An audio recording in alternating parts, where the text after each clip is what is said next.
Mira road station परिसरात मराठी भाषेसाठी मराठी एकीकरण समिती, ठाकरेंची शिवसेना आणि मनसेचा मोर्चा।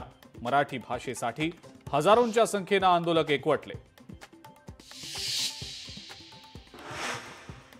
पोलिसांवर प्रचंड दबाव असल्याचं पोलीस म्हणतात। आम्ही काय दहशतवादी आहोत का? अविनाश जाधवांचा संतप्त सवाल। मराठी माणसाला कमकुवत समजू नका, अविनाश जाधवांचा इशारा।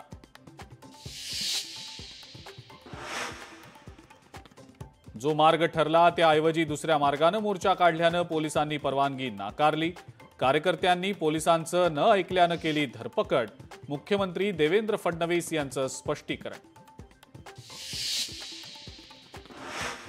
राज्यातले शिक्षक आणि कर्मचारी आपल्या प्रलंबित मागण्यांसाठी पुन्हा एकदा रस्त्यावर उतरणार। आज आणि उद्या राज्यातले शेकडो शिक्षक मुंबईतल्या आझाद मैदानावर आंदोलन करणार।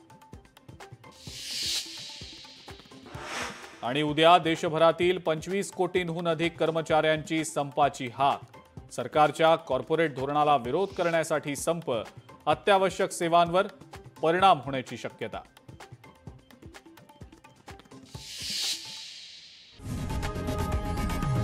लोकशाही मराठी ऐका, पहा, जागरूक रहा।